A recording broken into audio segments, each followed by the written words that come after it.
بسم الله الرحمن الرحيم. الحمد لله رب العالمين، وصلى الله وسلم على سيد المرسلين سيدنا محمد وعلى آله وصحبه وسلم أجمعين. أما بعد، walaalyaal waxaad kusoo dhawaataan xalqadihii ka koobnaa ee aan isku xusuusanaynay sidaan uga faa'iidaysan lahayn bishan barakeysan ee ramadaan, bishii khayrka, bishii dembi dhaafka, bishii raxmada.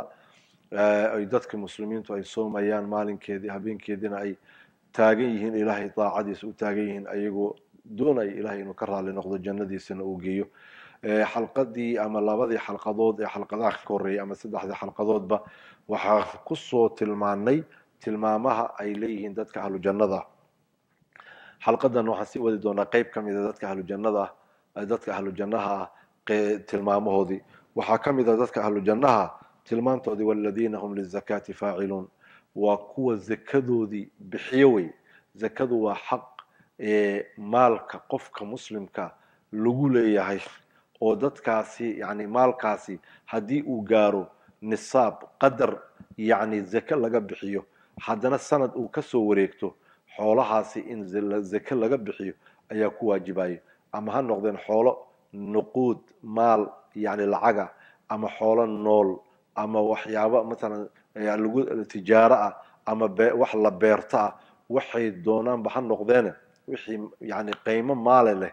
yani markii qofka mu'minka ilaahay uu siiyo yani xadkii qadarkii laga bixinayo zakana uu gaaro, sanadna uu kasoo wareego, waajib bay ku tahay in uu zakada bixiyo. hadduu zakada bixinteeda uu ku dadaalo, waxay ka mid tahay yani sabab min asbaabi dukhuuli ljanna. zakada oo yani la diido oo aan la bixinina sabab min asbaabi dukhuuli naar. iyadana markaan ka hadlayno sababaha naarta lagu galo ayaan tilmaami doonaaye, haddii ilaahay na garansiiyo ama na haleeshiyo. waladiina hum lizakaati faaciluun, waa kuwa maaragtay zakadoodii bixiyo way, maalkooda wixii ku waajibay. oo naftoodana zake waxaa loo yidhi nafta ayaa ku daahir ku noqota oo nadiif ku noqota.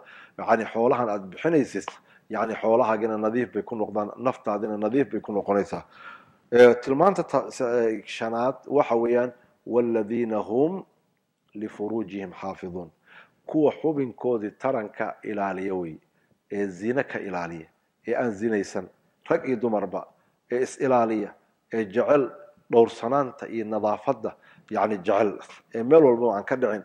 yani ilaa calaa aswaajihim, ilaa xubinka taranka xaasaskoodii mooyaane, gabdhihii la qabayna aswaajtoodii mooyaane.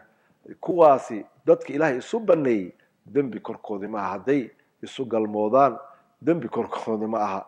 yani sidoo kale aw maa malakat aymaanuhum, iyo haweenkii gacantoodii ay milkisay, oo iyagana xukunkoodii ay tahay sidii xaaska oo kale, haweenka yani adoomanka oo kale ah, ma aragtay iyagana sidii xaasaskooda oo kale xukunkii xaaska ah leh mooyaane, meel kale aan yani aan aadin, oo yani iska ilaaliyo zinada. maxaa yeele zinadu waa shay fool xun. walaa taqrabu zina inahu kana faaxishatan wasaaa sabiila buu yidhi ilahi subxana watacaala. ha u dhowaanina zino, maxaa yeele waa fal fool xun wey, wado la mara midka u xun wey. ha u dhowaanina inaad ku dhacdaan, iska daaya wixii idin jihaynaya zinada xaggeedii, iska ilaaliya buu ilahi subxana watacaala. marka ilahi wuxuu yidhi fainahum hayru maluumiin. hadda dadka xaasas kale haddii xaasaskoodii u galmoodaan, ama gabdhihii la qabay hadday nimankoodii isu galmoodaan, dembi korkoodii ma aha. laakiin qofkii intaa kadib wax u raadsada, faman ibtagaa waraaa dalika, intaa kadib qofkii shahwo u raadsada, fa ulaaika hum lcaaduun. yani qofkaasi waa qof xadgudbay wey. shahwada marka meel lagu guto oo saxa oo xalaala oo ilaahay raalli ka yahay ayaa yani ilaahay uu noo baneeyey, oo zawaaja in la guursado. sidaa darteed marka in gabdhaha loo guuriyaa, wiilasha dhalinyarada loo guuriyaa, si fitnada yani uga badbaadaan, khaasatan wadamadan gaalada ah ee khatarta ah, ee aad iyo aad ay u sahlan tahay inay dhalinyaradii ay yani qalloocdaan oo xumidaas ay ku dhacaan. waxaa ka mid ah tilmaamaha dadka ahlu jannada waladiina hum liamaanaatihim wa cahdihim raacuun, kuwa amaanadoodii iyo ballamadooda ilaaliya. amaanada waa waxa qofka lagu aamino. yani amaanada waxaana ugu weyn wixii ilaahay subxana watacaala uu nasaaray oo waajibaada, waa inuu gudataa. hadday dad wax kugu aaminaan, xoolo ha noqdaan, sir ha noqdaan, yani waxay doontaba yani kugu aaminaan, inaad ilaaliso ayaa laga rabaa.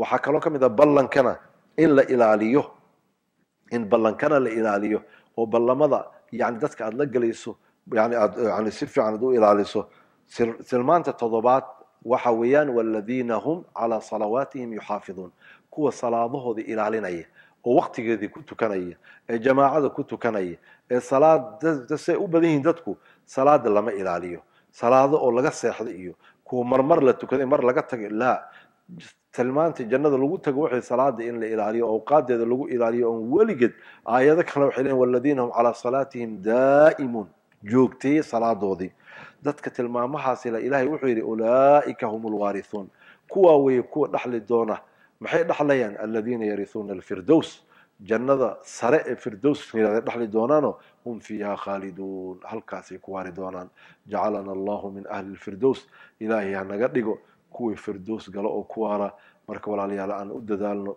acmaashaasi hadda lasoo sheegay inaan ku dadaalno hada wabillahi tawfiiq wassalaamu calaykum waraxmat ullahi wabarakaatu